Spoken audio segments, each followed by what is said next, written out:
ത്രിയേക ദൈവത്തിന് സ്തുതി. ഭാഗ്യവചനധാരയിലേക്ക് ഏവർക്കും സ്വാഗതം. പരിശുദ്ധ കന്യകമറിയാമിനെ കുറിച്ച് പിതാക്കന്മാർ നൽകുന്ന അനേക പ്രതീകങ്ങളിൽ ശക്തവും അർത്ഥസമ്പുഷ്ടവുമായ ഒരു പ്രതീകമാണ് എരിയാത്ത മുൾപ്പടർപ്പ്. മുൾമരം എരിയാതെരുതീതൻ നടുവിൽ കണ്ടതുപോൽ ചിന്മേന മറിയാമിൽ വസിച്ച് ശരീരം പൂണ്ടു, അതിനാൽ ഭംഗവും ആ കന്യാ വ്രതമുദ്രയ്ക്കുണ്ടായില്ല എന്നാണല്ലോ വിശുദ്ധ കുർബാന ആരംഭിക്കുന്നതിന് മുൻപ് കന്യമറിയാമിനെ അനുസ്മരിച്ചുകൊണ്ട് നാം പാടുന്നത്. പുറപ്പാട് പുസ്തകം 3-ാം അധ്യായം 1 മുതൽ 4-ാം അധ്യായം 17 വരെയുള്ള വാക്യങ്ങളിലാണ് എരിയാത്ത മുൾപ്പടർപ്പിന്റെ പരാമർശനം നാം വായിക്കുന്നത്. മോശ തന്റെ അമ്മാവിയപ്പനായ ഇത്രോവിന്റെ ആടുകളെ മേയിച്ച് നടക്കുന്ന കാലം. ഒരു ദിവസം ആടുകളെ മേയിച്ച് മരുഭൂമിയിലൂടെ അപ്പുറം ദൈവത്തിന്റെ പർവ്വതമായ ഹോറേബ് വരെ കൊണ്ടുവന്നു. അപ്പോൾ അവിടെ ഒരു മുൾപ്പടർപ്പിൽ എരിയുന്ന തീയുടെ മധ്യത്തിൽ യഹോവ അവനെ പ്രത്യക്ഷനായി. പക്ഷേ മുൾപ്പടർപ്പ് വെന്തുപോകുന്നില്ല. ആ കാഴ്ചയിൽ അത്ഭുത പരവശനായി. അതെന്തെന്ന് അറിയുവാൻ മോശ അടുത്തേക്ക് ചെന്നപ്പോൾ, നീ നിൽക്കുന്ന സ്ഥലം വിശുദ്ധമാകിയാൽ കാലിൽ നിന്ന് ചെരുപ്പ് ഊരിക്കളയുവാൻ ആവശ്യപ്പെടുന്നൊരു ശബ്ദം അവൻ കേട്ടു. അവൻ അപ്രകാരം ചെയ്തു. അപ്പോൾ അതാ വീണ്ടും മുൾപ്പടർപ്പിന്റെ മധ്യേ നിന്ന ശബ്ദം, ഞാൻ അബ്രഹാമിന്റെ ദൈവവും ഇസഹാക്കിന്റെ ദൈവവും യാക്കോബിന്റെ ദൈവവുമായി നിന്റെ പിതാക്കന്മാരുടെ ദൈവമാകുന്നു. മിസ്രൈമിലെ അടിമത്തത്തിലായിരിക്കുന്ന എൻ്റെ ജനത്തിന്റെ കഷ്ടതയുടെ കരച്ചിൽ ഞാൻ കേട്ടു. അവരെ അവിടെ നിന്ന് പുറപ്പെടുവിച്ച് പാലും തേനും ഒഴുകുന്ന കനാൻ ദേശത്തേക്ക് കൊണ്ടുവരുവാൻ ഞാൻ നിന്നെ ഫറവോന്റെ അടുക്കലേക്ക് അയക്കും. ഈ അരുളപ്പാട് കേട്ട് വീണ്ടും അത്ഭുത പരതന്ത്രനായി മോശ ചോദിച്ചു, നീ ആരാകുന്നു എന്ന് ജനം എന്നോട് ചോദിച്ചാൽ ഞാൻ എന്ത് പറയണം? അപ്പോൾ മറുപടിയായി വീണ്ടും ശബ്ദം കേൾക്കുന്നു, ഞാനാകുന്നവൻ ഞാനാകുന്നു, ഞാനാകുന്നു എന്നുള്ളവൻ എന്നെ നിങ്ങളുടെ അടുക്കലേക്ക് അയച്ചിരിക്കുന്നുവെന്ന് മറുപടി പറയണം. മോശയെ ജനം വിശ്വസിക്കേണ്ടതിന് 3 അടയാളങ്ങൾ യഹോവ മോശയ്ക്ക് നൽകുന്നു. എന്നാൽ വീണ്ടും മോശ തൻ്റെ ബലഹീനതയെക്കുറിച്ചും വാക്സാമർഥ്യമില്ലായ്മയെക്കുറിച്ചും പറഞ്ഞിട്ട് ഇത്ര വലിയ ദൗത്യത്തിൽ നിന്ന് തന്നെ ഒഴിവാക്കണമെന്ന് യഹോവയോട് അപേക്ഷിക്കുന്നു. അപ്പോൾ യഹോവ മോശയോട്, മനുഷ്യന് വായ് കൊടുത്തത് ആരാണ്?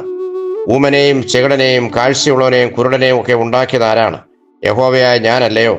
അവരുടെ എല്ലാം ജീവിത സാഹചര്യങ്ങളെ അവർക്ക് അനുകൂലമാക്കുവാൻ എനിക്ക് കഴിയുമെങ്കിൽ നിന്റെ ബലഹീനത ഓർത്ത് ഭയപ്പെടാതെ നീ മിസ്രൈമിലേക്ക് ചെല്ലുക.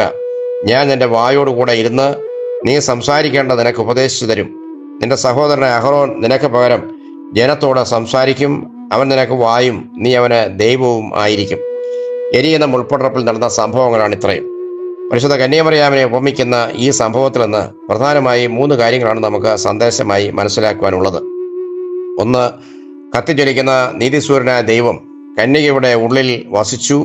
വെന്തുപോകാത്ത മുൾപ്പടർപ്പ് പോലെ അവൾ ആ ജ്വാലയിൽ ജ്വലിച്ച് ശോഭിച്ചതല്ലാതെ വെന്ത വെണ്ണീറായില്ല.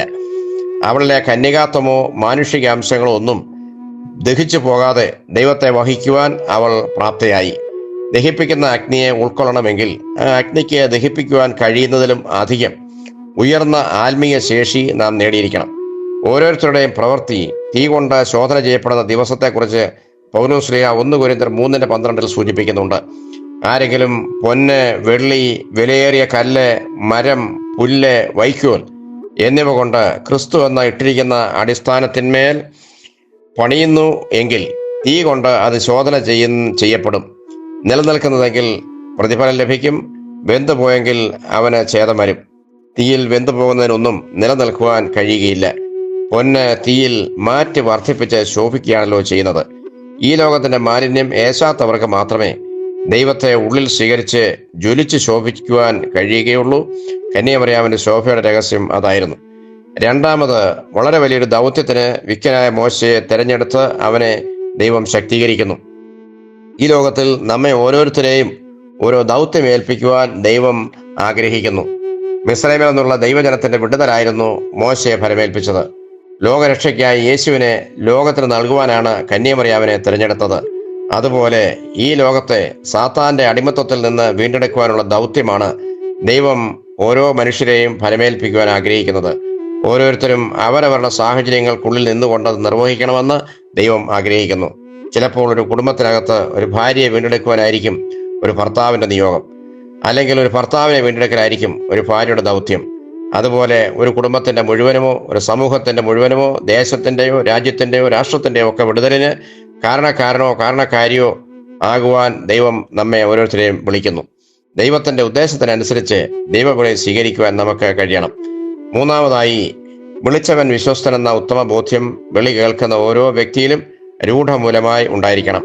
ഞാനാകുന്നവൻ ഞാനാകുന്നു എന്നവൻ എന്നെ നിങ്ങളുടെ അടുക്കലേക്ക് അയച്ചിരിക്കുന്നു എന്നത് ഒരു ഉറപ്പും വലിയൊരു വാഗ്ദത്വവുമാണ്. ഞാൻ വാക്കു മാറാത്തവനാണ്, ഞാൻ വിശ്വസ്തനാണ്, ഞാൻ കൂടെ ഇരിക്കുന്നവനാണ്, ഞാൻ ശക്തീകരിക്കുന്നവനാണ്, അസാധ്യമായി ഒന്നും ഇല്ലാത്തവനാണ് ഞാൻ തുടങ്ങി എന്തെല്ലാം ഉറപ്പുകൾ ആ ഒരൊറ്റ വാചകത്തിൽ അടങ്ങിയിരിക്കുന്നു. കന്യാമറിയാമിനോട് ഗബ്രിയേൽ മാലാഖ നൽകുന്ന ഉറപ്പും ഇതുതന്നെയാണ്. പരിശുദ്ധാത്മാവ് നിന്റെ മേൽ വരും, അത്യുന്നത ശക്തി കൊണ്ട് നീ നിറയും. ഈ ശക്തി കൂടെ ഉണ്ട് എന്ന ഉറച്ച ബോധ്യമാണ് വിശ്വാസത്തിന്റെ ഉരകല്ല്. ആ ഉരകല്ലിന്റെ ശക്തിയാണ് മുൾപ്പടർപ്പിനെ അഗ്നിക്ക് ദഹിപ്പിക്കുവാൻ കഴിയാതെ പോയത്.